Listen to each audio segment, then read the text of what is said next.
All right, guys, welcome to the channel. This is 2D Research Club. I'm the host, Giuseppe, my co-host, Ryan. Hello. Say what's up. Today, we're going to be talking about anime news, topics, drink pairings. We're going to try something new, see how you guys like it. Please let us know down below in the comments what you think. We're going to ask you guys a few questions of how we're running this. This is episode 1, baby. Let's roll it. All right, so we're going to roll over a few topics, starting with the Attack on Titan animation change, the utmost polarizing animation change in history. Not really, but it's definitely an important topic right now because a lot of people have different thoughts on it. They think it was an improvement. Well, a few of them thought it was an improvement. It seems like the majority is not happy, as most are when 2D animation kind of goes into that 3D CGI. There was a couple things I learned about it, though. Wit Studio, who was the studio who was doing the other seasons, season 1, 2, and 3. Right. They were actually using a style of animation that was a mix of 2D and CGI. It was just the way they did it, it was very hard to tell. And I think MAPPA came in and did a decent job, but there are definitely some times where, like, outside of the action scenes of a combat scene, I guess, they, like, standing up, the motions just are very obviously CGI, whereas I didn't even notice it in the first couple seasons. I don't think it was that bad. Yeah, I mean, I'm on the fence with it because I do believe there is good CGI 3D animation and then there is not. Ruby, I'm sorry for all you listening that are Ruby fans, but I thought it was terrible. It was painful to watch. It was like made on a GameCube. That's like the RWBY. Exactly, yeah. Wasn't it made by Rooster Teeth? It's on there. That's part of like VRV, right?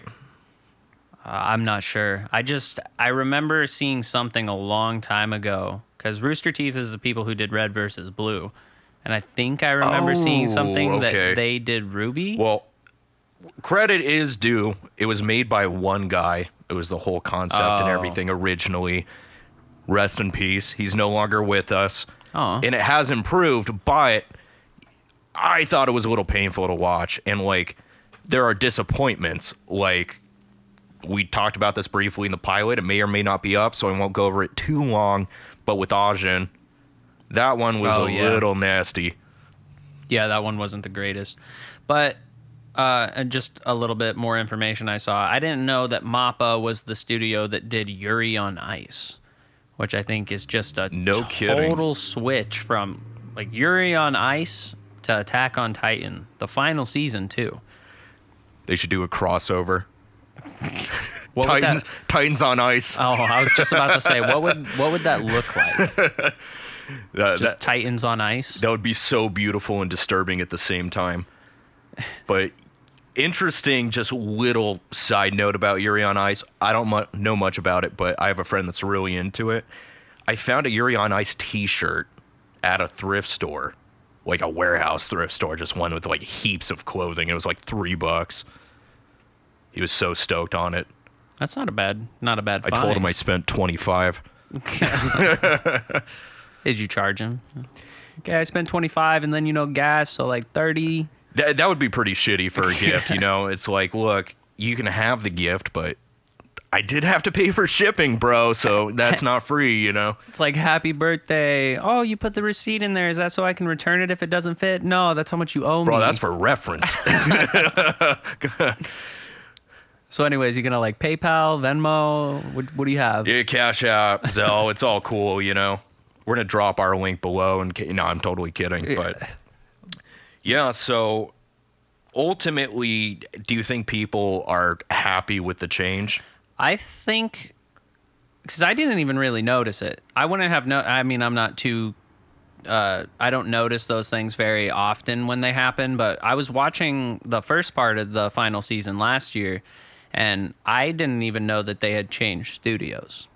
I noticed some differences and stuff, but I wasn't really conscious of it until I was looking something up about the show after I had watched the first part, and I just saw a bunch of people complaining about the animation change. I think it was Right. more so that they had so much buildup of being nervous that the studio was changing that it was hard for them to come around. But I think now that it's been some time, and Mappa did a great job, especially I heard some things about their tight deadlines and, they were working really long hours to try to finish this thing. So I kind of took that in with it as well. But I just saw a lot of people complain about it, and now not so much. I think the sentiment has kind of shifted to they're doing a better job. And I don't know if the manga's finished yet, but Yeah, and what you're saying reminds me a lot of the expression like bad ice cream is still ice cream, or is it like bad pizza? pizza, Bad yeah. pizza, yeah, it's still pizza and ice cream. Excellent pairing, by the way. But I think because it's Attack on Titan, I said that funny. Attack Attack on Titan. Because it's Attack on Titan, I think you're gonna watch it regardless. Oh, yeah. They could just totally just scribble it on there, but just simply for the story, people are invested. But I will make one contextual point here. You said you didn't really notice the changes, but this is the same guy. Now we share an apartment and we have a browser setting on our TV when we're watching Crunchyroll, but inside of our browser there is a giant fucking square where the play button is. And this guy claims, he's like, oh, I don't notice it. But it's like as an action scene's going and you're all invested, it's like flashing. It's like going to give me epilepsy just looking at this fucking square. But you're like, bro, just don't let it bother you. I just don't notice it. So can they trust your opinion, Ryan? No, that's what I was saying. I didn't notice the change Yeah. because I don't notice things very quickly. Right. I can definitely tell going back and looking, but outside of that, I will say I don't notice things very quickly because that square has completely gone away from my vision. But it was also because Attack on Titan takes so long to come out. There's so many long breaks in between it that from the end of season 3 to just jumping right back into the final season without any recapping, I didn't have a clear reference. I just was watching it. I was like, oh, this kind of looks different. But I just thought it was because they're no longer in Paradis. They're in Marley. So, the animation change maybe just kind of flew under the radar for me because it was a different land. They were in a completely different area. So it kind of fit that the animation changed. But, yeah, I didn't notice it until after I Googled it. Right. And I mean, coming from me, I really am usually susceptible to being like, hey, this change is bugging me, and I didn't even notice anything. Where it didn't change my experience. Yeah. I noticed it, but it didn't really affect the overall viewing of it. So. And I guess they, this is something even more in depth that I for sure would not recognize, but I guess Mappa fixed some of the color schemes of characters. Oh, okay. To better fit the representation of the manga, but I don't know how true that is because, I mean, I've never seen the colorized versions of what the characters were supposed to look like. I've seen some black and white pages of the manga, and I've watched the show. So Right, and for a lot of diehards out there, I understand it's a make or break sometimes with how accurate it is to the manga. A lot of fans were upset with JoJo's Bizarre Adventure Part 6, where the main protagonist, if you will, Jolene, her colors were shifted completely. I think I actually heard something about that. Yeah, and people were not too keen on it, but that was coming from me talking to a huge JoJo fan, and I love JoJo. So for me, in anime only, for the most part, I didn't think of it, but I'm sure if you're following along with the manga, you might think differently. So yeah, it might be be a nice touch that you appreciate if you're that heavily invested, but right. It wasn't too bad. The only other thing about the animation is that when Wit Studio declined to continue their work on it for the final season, Mappa wasn't the first studio to step up and be, I want to do this. There was a lot of studios that denied it because of how they knew, the challenge of stepping in for the final season of a show that's been not long running, but has been running for a long time because of the gaps in between their releases. To come in as a new studio and try to do it well enough for people who have been avid fans of the show. A lot of studios were they weren't going to take on that weight. But I think MAPPA came in, and while there's some things they may have done worse and some things they may have improved on, I think it was a great show. I think it's been great, and I'm happy to see it end. Not happy to see it end, but right, yeah, I'm glad it's over. Excited to see it end. I am so stoked this is finished. I show cannot sucks. wait. Yeah, this was just total garbage. I fucking hate Attack on Titan, actually. Yeah. I don't, actually. Attack on what? Never heard of it, Titans on Ice? Yeah, that was it. Titans on Ice. But yeah, it just goes to show, too, that a lot of times I think it's been misconstrued that like people are like, oh, well, they were rushed because the fan base was pushing them on Twitter and stuff. And I'm just going to be real with you. They do not give a shit probably what you have to say. They're not reading your Twitter, especially if you're from the West. Maybe Japan, there's like one intern they hired on to like, oh, pay attention to what people actually think about this. Unlikely still, but especially don't care. And that kind of goes into our next topic of something that's really kind of messed up in the industry right now, and this ties into both YouTube and I'm sure you guys are already aware, we're not the first to touch on it, but Toei Animation. Yeah, which I know very little about. I thought it was all passed over, but you told me that it's still going. It got reopened. So this has to do specifically with Toei Animation versus another fellow YouTuber, Totally Not Mark. Awesome dude. Definitely recommend you should check out his channel. We're just kind of a couple lushes over here just talking about the anime we like, but this guy's really comprehensive. So he is obviously this avid, very astute fan of these particular shows, and like a lot of the big three in particular. He's purchased a lot of the manga, he owns a lot of the merch, he's very well versed in the shows, and you could tell he's just generally very enthusiastic about it. And that's what makes this so sad, because a fan demonstrating how much he appreciates the product you're putting out, and then taking that product and just slapping him across the forehead with it and be like, nah, not for you. To be specifically, they took down over 100 of his videos initially. So that's copyright, baby. Yeah, but the thing is, he was okay with that. He was okay with the sense that he's like, look, the biggest issue here was that it was copyright within Japan. Internationally, it's a little murkier. So he even put a video out with a translator, like, talk about effort, to be like, look, I'm sorry, I never meant to, like, steal your property. I'm just demonstrating it in what I consider to be fair use. I'm no legal expert, but just from what I could see, you would think they would be kind of stoked that he's pushing it in the West here. Yeah, I mean, I haven't seen much of his content, so I can't really say for too much, but the way the whole situation is kind of played out, and from what I've heard about it, it doesn't sound, he wasn't watching full episodes on stream. Right? He was taking bits of them and talking about them, like making the content, giving the commentary on it, but using them as a backing so you can kind of get an idea for what he's talking about. Which, doesn't everybody do that? Right. And if anything, he's like, hey, support this company. Check this stuff out. Buy their products. He should be paid by them, practically, for all the exposure he has given them. Not that they necessarily needed it. I mean, they're the biggest, but I'm sure it helped. You can't tell me not at least one person watched his videos, had no clue what these shows were, and now are like, whoa, I'm going to check these out. Yeah. I'm going to buy that on Blu-ray for Christmas, Definitely, it's relatively free advertising for the studios that work on these things.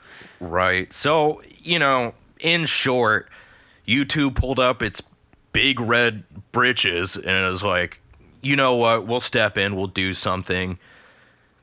They essentially told Toei, like, no, like, it's out here, it's cool, we'll give you what you want, we'll meet you in the middle, we will take him out of Japan, so you can't view his videos in Japan, but everywhere else is cool, and that's fair use. That's our policy. Yeah. It's on our platform, it's our policy kind of thing. So Toei was like a little spiteful, they're still kind of picking the battle. So it's not yet concluded. He got like a majority, not the entire amount of his videos back, but time will tell. what happens. Yeah. You know, it's changing every week. So I hope the best for him. He's a great content creator. I don't think he necessarily deserved that to happen to him. But like I said, I'm no legal expert. So maybe Toei does have somewhat of a standing in this. You know, maybe let us know in the comments what you guys think about that situation. You want to know a kind of fun fact about Toei? What's that? So Toei is basically Japan's Disney.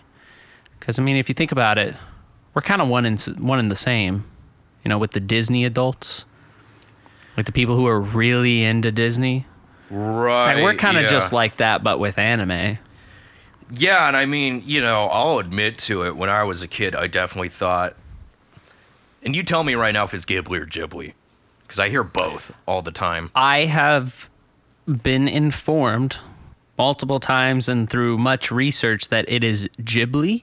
Ghibli. But for some reason, I don't agree. Studio Ghibli to me is just how I've always known it. It's very comfortable. That might be the reason why I'm unwilling to make the change. Ghibli just sounds like giblets. Like I'm making a stew in Florida, you know? Like gumbo? Yeah, like gumbo. That's what I was thinking Gumbo of. or some giblets. You know, it's kind of like the GIF thing, too, which is a total flame war. I feel like if you say it improperly to somebody. You know what's crazy is I am on the other side of the fence for that one too, because everybody says it's Jif, and I say no, Jif is peanut butter. GIF is because it is the first word of GIF. I'm pretty sure, you know, I'm not going to fact check it right now, but I'm pretty sure from when I've looked it up, GIF is, the first word is graphics. Graphics, you know, like why wouldn't you say GIF in that situation? If it's an acronym, it's it means words for the letters. Why would you say GIF? You know, I feel like this whole conversation is just Merriam-Webster is just rolling around in the grave being like, hold up. I have a friend named Greg. I'm not going to call him Dreg, you know? What's the correlation there, though? GIF, GIF, Greg, Dreg. Wouldn't that be like... G-I-F. Dreg?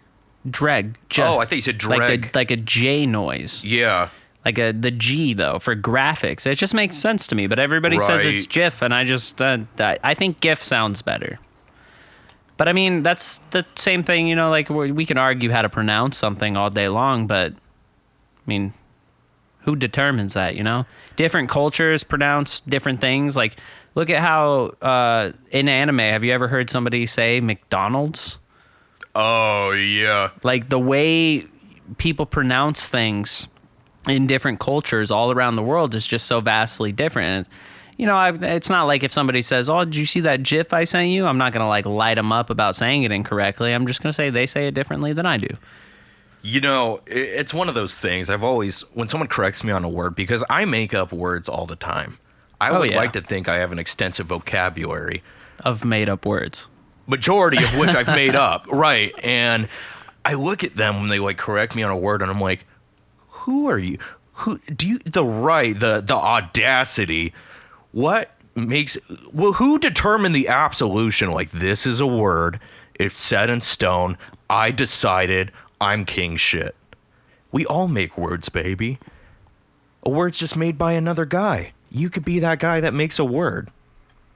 That's how I see it. You know, if it catches on, if you could get one other person to use it, it's a word.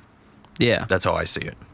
Definitely going to be talking about beer, well, cider, to be exact, a little later on with our pairing, which you will find out at the end of the episode which anime and beer we're going to pair together to make the perfect combination, or one that might just disturb you. Just like our next topic. You know, we went over some fucked up things in the industry. Let's talk about some fucked up anime. Ooh. Just contorted, twisted things that just mess with you mentally, to where either you're like, that's just disturbing and disgusting, or that's that little kind of guilty intrigue. Like, you know, I'm not gonna watch this one in the living room.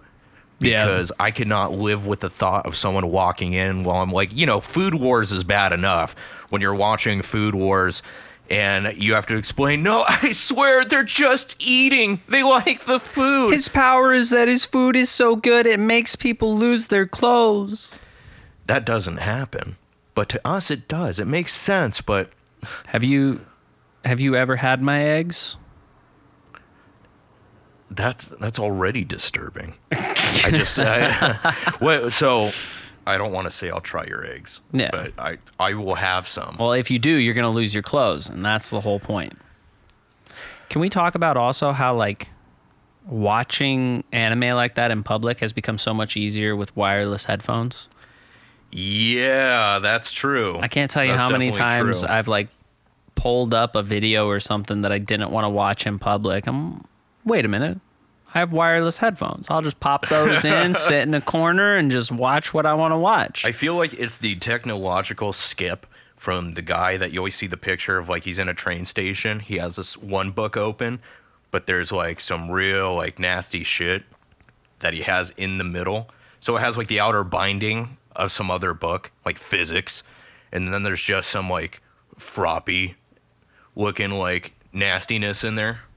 I love that word, froppy.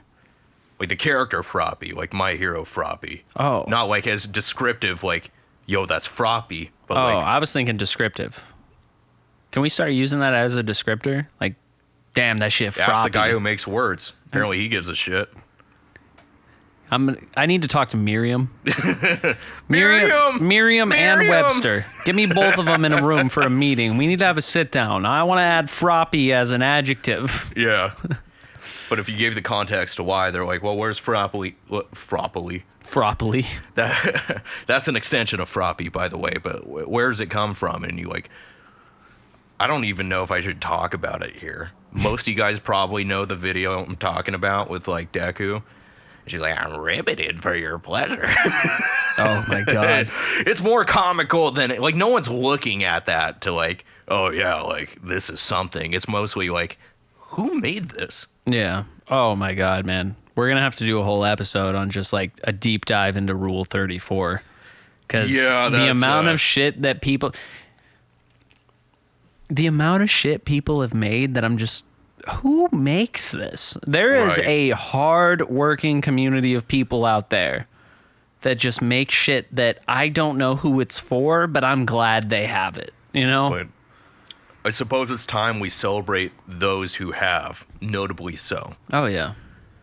I think I have two, I'm pretty sure you have two that come to mind of just, you watched it and you're sitting there kind of taking it in and you're like, should I have watched that? And I'm not talking, you know, nothing crazy. This is legit, like, on streaming. Like, this is on Crunchyroll. I definitely think that they should be prefaced with a warning.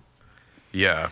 But to be fair, the first one that I was going to talk about, I don't think that one needs to be prefaced with a warning because I don't think anybody who isn't there for that is going to get to the point where that anime needs the warning. Oh, okay. And that's, you know, I have to do it. School days. Yeah, where it's like you think it's good and it's like, psych! Think it's good. No, it's not a matter of thinking it's good. That's one of those ones, you know my rule, my 4-episode rule, generally. Right. With anime, I have a 4-episode rule. I'll watch 4 episodes regardless of how bad, how weird, whatever it seems. You could do anything in those first 4 episodes. And that's the time that you have to catch me. After episode 4, I make the decision whether to drop it or continue it. And School Days was one of those anime where I wanted to drop it after episode 4 so badly, but I just, for some reason, kept watching. I was like, well, you know, maybe the next episode will be different. Because basically, the whole show is about a character named Makoto Ito. And he's a high school student who is interested in this girl, you know, usual tropes. Right. But there's a childhood friend of his who helps him get the girl he's interested in.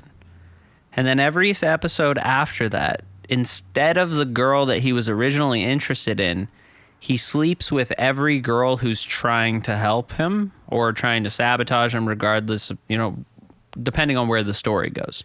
Which is, I'll say, like, the opposite of most of our high school experiences. Oh, yeah. Where you're fixated on one girl and you sleep with nobody. Yeah. This guy's fixated on one girl and he sleeps with everybody. Every episode he sleeps with a new girl, and it's just always, it gets to the point where, like, you fucking hate this main character. I was just to the point by like that episode 5, episode 6, I just kept asking myself, why are you still watching this? But it was a banger, you know? It's like 12, 13 episodes. I watched it in a night. I had nothing else going on. Fuck it, I'll finish the whole show. And I'm glad I did, because it's, you know, maybe we should just preface from this. If you want to watch School Days and you've never watched it, for some reason, if you want to watch it, I'm going to spoil the ending right now. Okay, so this is your warning. This is your out. We'll put a timestamp down below. You can skip over it if you want to save the twist for your own experience, but from here on out, you're on your own. So School Days. Okay. It goes through this whole usual ecchi harem tropes, you know. It's the main character is just such a shitty dude. Like, by the end of it, you can't stand this guy. He just keeps making stupid decisions. Like, he's got a girlfriend. He's cheating on her with all of her friends that are trying to, like, help. And then towards the end, it gets a little more serious. You know, in the last couple episodes, it finally gives you that grain of this is why you watched the show. And he sleeps with his childhood friend finally, you know, because the friend, you know, there's some context there that you get if you watch the show of she originally helped him learn how to kiss, so for his new girlfriend, but she was always interested in him. So she eventually comes back, sleeps with him, whatever. She says she's pregnant, trying to get, you know, in an effort to get him to leave the original girl and be with her actually this whole time. Oh. And he, you know, sleeps with her obviously because the protagonist is just a shitty fucking dude. Yeah. And then he goes to talk to her about the pregnancy. And while he has his back turned and he's calling his actual girlfriend, she just rushes him with a knife, stabs and kills him, bleeds out on the floor.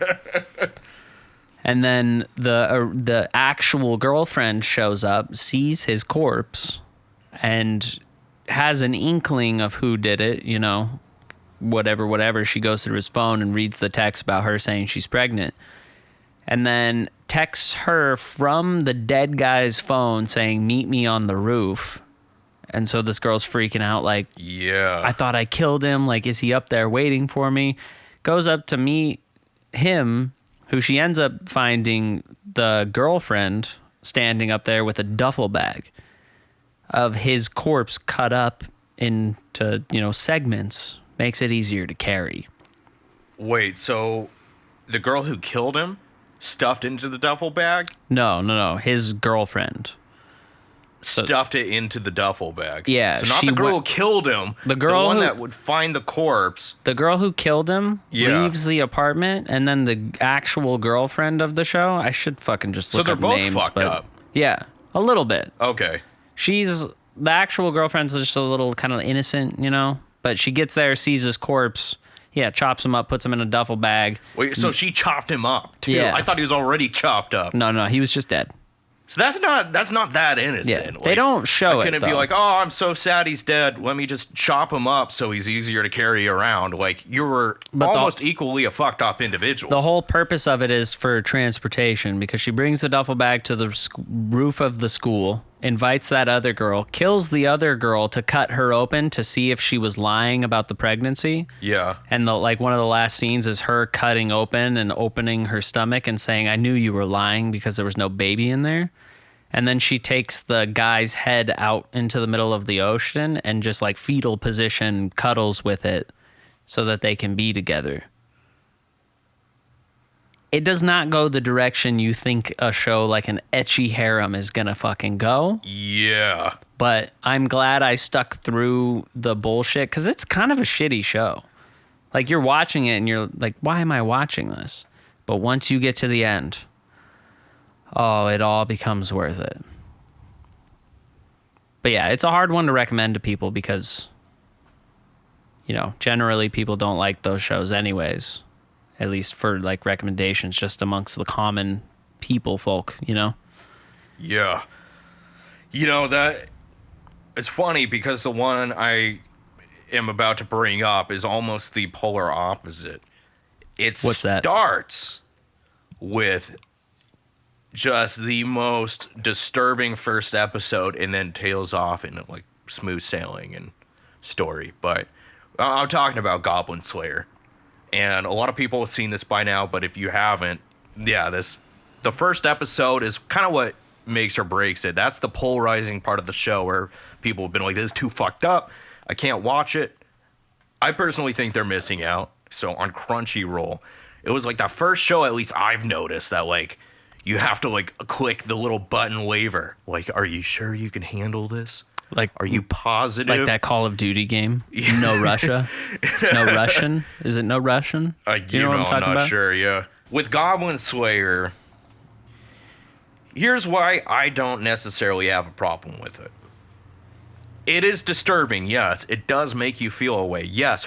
But the fact is, this is one story where they were not afraid to play into reality a bit. Like, what could have happened realistically? Because obviously there's goblins. And I think oftentimes in anime, especially isekai, goblins are depicted as these little, annoying munchkin. And then someone just kicks them and they fly off like Team Rocket. And that's it, But this shows the horror. It makes you hate goblins. Just like the Goblin Slayer. So there's a party that's assembled of these novice adventurers. And they go on their first foray into adventuring. They're in a dungeon. And they're like, whoa, this is easy. They're going through. They're like, we totally got this. And they thought maybe we're a little unprepared. But they're like, nah, we should be good. We could handle it. Here come the goblins.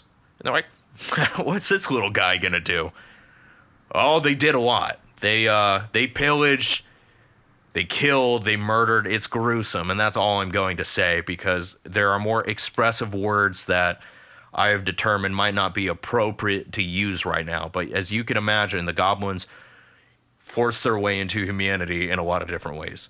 And it makes you abhor goblins. Where you're like, fuck those goblins, those pieces of shit. So now you really kind of understand the mindset of the Goblin Slayer, whose life has been so greatly impacted and the trajectory of his life determined simply by goblins, these low-level mob entry little creatures. So a lot of people watch that and they're like, this is going to be the show? Fuck that, I'm out of here. But the thing is, unlike high school days, it's not like worse and worse and worse. That's it. It's kind of like if you guys have seen Game of Thrones, the same thing. They give you the shock value where you determine how you feel about it, if it intrigues you or if you're like just totally disgusted. And after that, there's a real progression of story here. But the thing is, the reason it ended up on this list is because it is hard to watch, and I would not recommend it for everybody. Because I think for many, it's one episode they wish they could just leave unwatched if they're sensitive to things of that nature. But if you want to see just this gritty tale that just seems more realistic and captivating because of that, Goblin Slayer for sure. It's not necessarily, because it is a tough watch. Like, the first episode is hard, but I've heard all the things of, like, once you get through it, it's just it's a good anime. But I watched a couple episodes past that, and it just didn't capture my interest quite as much. I think I definitely need to revisit it and give it a chance, but it was just one of those things I didn't continue with. Right. I watched the first episode, and I was like, holy fucking shit. Yeah. Okay. And then I watched a couple episodes after that, and I think just that emotional change of, like, what they put me through in episode 1 and then what I went through in episode 2 and 3, my mental was a little skewed, It kind of lost you there. I wasn't necessarily ready. Like, they set me up for something totally different. Yeah. I thought I was getting in for something bad. And then it just kind of, it turns into something that I think could be really good, but it's just, maybe I need to touch back on it. It's been a long time. I need to touch back on it. But you know what my version of that is? What would that And this be? isn't the other fucked up anime, but I guess I could make it the other fucked up anime that I was going to bring up. I was going to bring up Psycho Pass because Tsunemori, like she goes through a lot of fucked up shit. It is a fucked up anime, and a lot of the things true. they touch on, like the crime scenes they approach and stuff, like are very fucked up. But just in response now, because that was what I was going to say. But just in response to Goblin Slayer, have you ever heard of Grimgar? Grimgar? No, I'm not familiar. I want to find out the full name of it, because it's Grimgar and then something. Okay. But, while you're looking into that, I see the whole Psycho Pass thing, but I consider it like this different category. The same as like Tokyo Ghoul. Kaneki goes through the messed up stuff. Yeah. But it didn't leave me feeling like washing my eyeballs. I was just like, it's like a horror story. Washing your eyeballs, kind of. Like, just so, like... Yeah, no, Psycho Pass just gave me, like, an intense fear of the future. I think that's scarier than anything. Yeah, Now that I think about it. It's a matter of just everything that happens in Psycho Pass, the measuring of, like, what a Psycho Pass is. Right. These are things you kind of have to watch the show, and I don't want to sit on it too long, because I kind of want to mention Grimgar, because it's the same, but it's not as bad. I mean, I don't think you're going to get as bad as episode 1 of Goblin Slayer, honestly. Oh, it gets worse. There is worse out there. Trust me. I know it gets worse, but more so of like the things I've seen. Yeah. But it's Grimgar of Fantasy and Ash. And it's your isekai, They go to another world, but it doesn't follow the strong people. Right. It's everybody gets summoned, like a large group of people get summoned all at the same time, and they split off into groups. The strongest people get together and they go out to do this thing. Grimgar follows the group of people who aren't strong, aren't smart, it's the rejects. And it's basically just a show about them going out into this fantasy world and getting murdered by the weakest enemies. Right. It just it hurts to watch, because you're so used to watching those isekais, like Isekai Cheat Magician, or what's the grandson one? Oh, the like 7th or 8th grandson, or that one? The grandson of the mage, whatever the fuck that one is. Yeah. Or I brought my smartphone to another world, in another world, Right. Like those ones where they're super overpowered. Like the typical scenario. This one is basically just a group of ragtag rejects who can't even fight the lowest level mob, and they just get into situations where they just die, and it's just such a heartbreaking watch. Is it like grotesque and like gory? It's a little gory. I won't say it's like on the gory end, but it's like a mental thing. Okay, yeah. You get transported to another world. They're all excited, like, oh, we could do all these things. And then they go out and they try to, like, fight boars and slimes and goblins, and their party's just getting fucked up. They have to sleep in shitty areas because they can't make enough money to afford to live anywhere. It's just a group of, characters that they get you emotionally connected to, but have no benefits in this world that they're in. So you just have to watch them go through the pain of trying to survive in a world that is somehow harder than the world they came from. Because all these isekais that you watch, it's like, oh, you go to a fantasy world with demons and monsters, but you get all these powers that help you fight them. This is just your average high school kid going to another world and trying to wield a sword. And it's a great show, though. It's a great watch. It's a nice change of pace in the isekai genre, but it hurts my soul, so I got to put it in there as mine. Okay. Well, I could definitely see that. I'm more of an emotionally hurt man. Like, I can deal with a little gore and, some, like, trigger-sensitive scenes and stuff like that. I can probably overlook them for the most part if the story is there, but if I watched Goblin Slayer, I'd probably have more to say about the emotional tension that happens there following the first episode than as I would to talk about the first episode in itself. Yeah. Kind of what that leads up to and how it affects the people who are still going on in this world. So that's kind of my take. The emotional struggle and hardships of how the show makes you feel hits me a little harder than the imagery that they present to you. Right. Man, honestly, I was even just pretty upset after watching Domestic Girlfriend.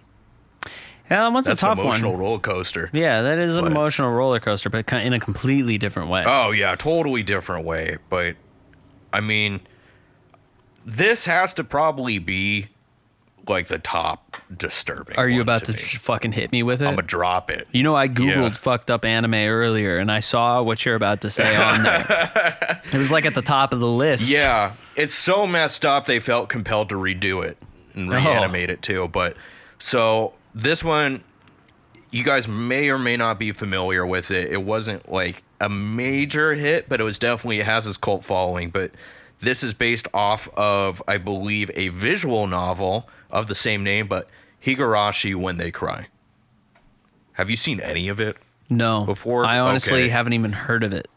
So it's kind of, the style of animation is, I won't say cutesy, they're not chibi-ish, but kind of like that cked era where it was like just, cute girls, their eyes are probably like 3 miles apart. They look like they have an alien skull. You can land a plane between them. You know the style I'm talking about. Oh, yeah. But overall, not creepy, not disturbing. Not what you would anticipate, like a Doki Doki Literature Club type thing, where you're thinking you're getting into some cute shit right now. No. With When They Cry, you see these very just normal looking cute characters go completely psychopath and like literally it's not just like, oh, I just stabbed this other character. It's like, no, they brought him to like the torture chamber, homie. Like they're putting them on like a stretcher cross thing, and like cutting them up. Like it is brutal. And they definitely, it's not when they cry, it's like they cry. And they cry straight up. You cry watching it. And the messed up part about it is each episode, it's not a progression. So it's like an alternate universe, maybe to kind of take a play off of the game, like the different options and choices. So you'll see the same characters. There's a game? It's a visual novel, so you can like play through it. Okay, if I'm not mistaken, I don't know why I'm doubting myself right now, but I'm pretty sure it is. And... it's these same characters, but their personalities will be like switched each episode. So one of them's the crazy one, one's the normal one, and then you just go through and it's like it has both the psychological elements you're talking about that are disturbing, but also the visual, like the gore and just like things you don't want to see a character go through. Yeah. And it's cool too. What I appreciate about it is it's not sexualized. Like I feel like a lot of those really disturbing ones, it's like all about like there's some like sexual eroticism fantasy. too. Yeah, where it's like, for the sake of just all encompassing. But this one's just purely like it's none of that. It's just fucked up. So there is the original version and there is a new rendition. It's the same exact show. They just kind of upscaled the animation. Both are killer. I would recommend watching them if you're not faint of heart, but if you can't handle like brutality and psychological terror and torture scenes, like it's definitely not for you because you feel kind of depressed after watching it. Not gonna lie. Yeah, it's a tough one to watch. I might have to watch it though, because if there is a psychological and it's less on the like erotic side of it, because there's a lot of that, like. A lot of the fucked up anime have something to do with some sense of eroticism in it. It's kind of like as a healer. Yeah. Honorable mention. I haven't seen it. You seen it? I ain't seen it. I've seen it. Anyways, yeah, but it's usually based around that. So I'd like to see something like that is just what it is, It's not serving some fantasy. It's not giving anything like that. It's just psychologically torturous, You know, Right. it's a tough watch. I don't know why I want to submit myself to that, but you know, like it breeds a contemplative state, I guess. It's like at this point we've been there before. We've already talked about a few we've watched. It's like, what's one more gonna hurt? You know? Yeah. Oh Just yeah. add it to the list. It's the same thing, man. You grow up on the internet. Sometimes you just click a link that you know you shouldn't, just because you want to see. And then you're like back clicking so fast. You're like Yeah. back. You're just ripping your Ethernet cord out of the wall and Computer out the fucking window, just smashed to it's smithereens. like, you know what? I'm gonna take a break. I'm gonna go outside for 5 years. Yeah, or you just retire altogether. You're like, you know, that's enough internet usage. Like, I'm gonna stick to the library. I've had enough. I've been on 4chan long enough. I'm done. You know, I am proud to say I have never been on 4chan. Not 9gag. Fair. Reddit. I mean, Yeah, Reddit's not the Reddit same. could go both ways, I feel like, you know. Yeah, Reddit's not great, but I mean, like, the shit that used to be on 4chan is... It's bad, man. Yeah. It's bad.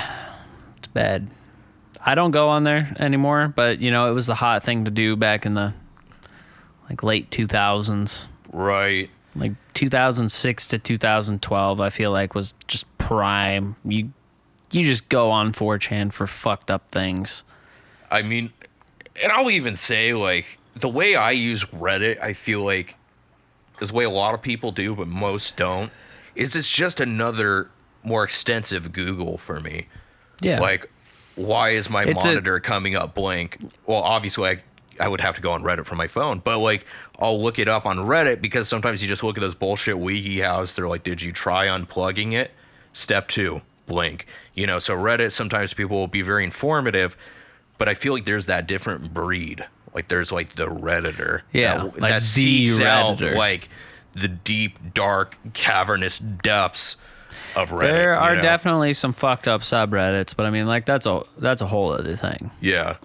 It's just Reddit is just another social media platform that you can curate to get news and whatever you want, you know? Right. But there are definitely some seedy locations on the platform, but I still think not quite as comparatively of what I have seen on 4chan over the years that I was on there. I was never a avid B viewer, you know? But it seemed like every time I went on the random section of 4chan, it was the top post was moderators are asleep, and everything was just people knew they could post whatever they wanted without being banned. It's like the Amsterdam of the internet. Yeah, it was fucking wild. I mean, like, I know nothing about it. Tell me if you were the one who told me this, okay. but something about, like, on 4chan, people were, like, mailing envelopes of poop to people or something. I don't know if it was poop, but I've Like, straight, like doo-doo in an envelope. maybe, I don't know. I've heard a Yeah. lot of stories of people mailing far worse things. Then, like, doo-doo's pretty bad. Yeah, yeah. People were... Especially in an envelope, because that's not only you're receiving it, but Wasn't- the mail person has to touch it. There was... I think there was something where people were mailing, like, chemical poisons. Okay, yeah, that's a little weird. I mean, Yeah. like doo-doo sucks, but, like, chemical poison has to be a worse day. Yeah, You know? I think a lot of fucked up things have happened on 4chan. I'm not going to go into an intensive list just because I feel like if I did know any of them, I have repressed them from my mind. But Right, yeah, just kind of block it out. I yeah. just know for a fact that there's a reason why. Apparently, from what I understand, is 4chan is still a relatively active platform on the internet, and I have not been on there in 10 years. I refuse. I don't care. If somebody were to approach me and say I'm an avid 4chan user, I would probably not want to talk to that person. Right. Just because, I mean, we all know what fucking, what B is. You know, the random section of 4chan is just a breeding ground of shit, and I'm not interested in seeing it anymore. When I was young and edgy and I wanted to see these things, Not necessarily that I wanted to see them, but it was just the shock value. You know, you Right. watch something and then you show your friends and you're like, isn't that fucked up? It's not. I'm too empathetic now. I watch a video of some fucked up shit happening and it just destroys me. It ruins my whole day. I have far more emotions in my life now than I did when I was 10 years old and knew nothing about the world. Right. But yeah, I mean, that's it. Fucked up situations, fucked up anime, fucked up areas of the internet. Everything's fucked up. Any other fucked up shit you want to talk about? My day's ruined. Yeah, I'm regretting this episode already. Do you know what I think we need to do to make it better? I think I know what you're talking about. I think you know what I'm talking about. I think it's time for the beer pairing. I think it's time for the beer pairing. All right, I need so a drink. You're probably like, at this point, like, God, I don't even want to know what they're going to pair beer with after what we talked about. But it'll make sense, trust me. So, Ryan, will you do the honors? Go grab it. Oh, yeah, I will go grab it. All right, Ryan. Well, while you are grabbing that, it is time for the beer pairing. Which one is it? Well, I'll start by saying it's actually not a beer. This is a mead, which for those who don't know is a fermented beverage brewed with honey. Now, it's made by the meadery Twisted Horn. Tonight we are drinking Blue Cloak, which is a mead made with blueberry. Today we're pairing it with oh so wonderfully or terribly Goblin Slayer. You guys guessed it. So, just like episode 1 of Goblin Slayer, Bluehorn is not the most approachable the first sip, especially for those who have never tried mead before. Kind of like episode 1, if you're not familiar with that kind of shock value in a show, it may be a little off-putting at first. But after a couple sips, it eases its way in with a not-so-cloying subtle taste of honey, maybe that hint of blueberry. We're not really too sure if we're getting that, but the orange blossom is up front with its floral kind of semi-powdery character. Like the progression of the season 1 of Goblin Slayer, if you could just get past that first episode, you're in for a real treat. We couldn't go wrong here with this pairing. The medieval artwork, the concept, it's fucking awesome. It all fits together. So we got our glasses ready. We're going to do a little pour. We're going to let you know what we're tasting. I'm going to try to get you that ASMR right now. So it came out a lot, like it's red. Yeah, what? So I was so vague. I was saying berries. What does it exactly say on the front here? What notes is it telling us to expect? I poured a little more in mine, but let me see. It says it is mead with blueberries. Should I just read the whole description here? So it's not even a cider. This I done bamboozled right now. This is a mead. So to be more specific, a mead is a form of alcohol that is brewed from honey. A cider, which is typically a fruit. But sometimes you'll see a mix of a little bit. You'll see kind of fruited notes in a mead. Is mead made from honey? I thought it was just like fruit wine.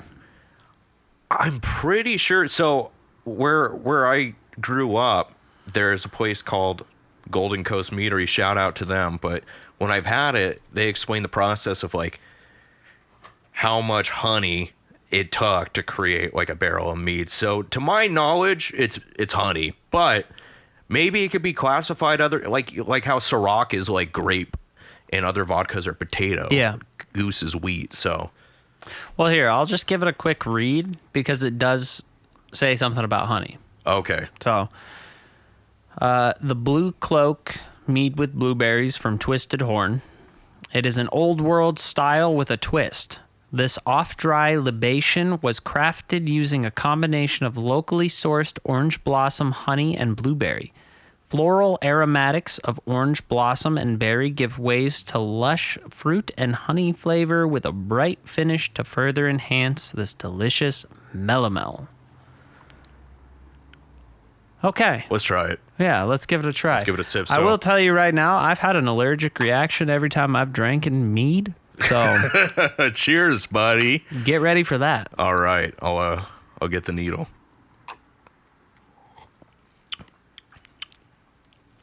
It's pretty good. That is good. I can definitely see your reference though of like,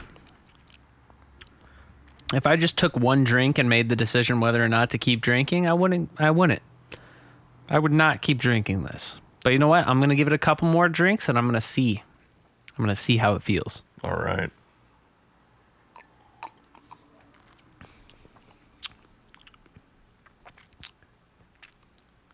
Oh yeah. Oh yeah. Yeah. I don't know if I can necessarily taste the blueberry, but from other things I've drank, I can definitely taste like the orange blossom, that kind of flavor style of. I mean, it's orange blossom honey, I guess, but Yeah, it's kind of like that depiction of when you've had like a very floral tasting like raw honey, where it's like that little bit of. It's not like the it's very thick. out of the bear bottle. I'm talking the real shit. You got to scoop out of the jar. It's very thick. Yeah. I would say, though, I would recommend probably trying to get through like 1 or 2 of these before starting Goblin Slayer, just to help you get through that first episode. Right. Overall, I mean, the bottle is sick.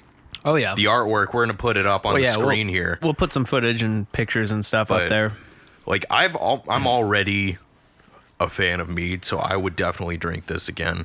I love mead. It's just Yeah. every time I drink mead, it makes my throat and lips swell up. So Kind of like Goblin Slayer. kind of like Goblin Slayer. Yeah. Yeah, exactly. You hit it right on the head there. It is pretty good though. It's like an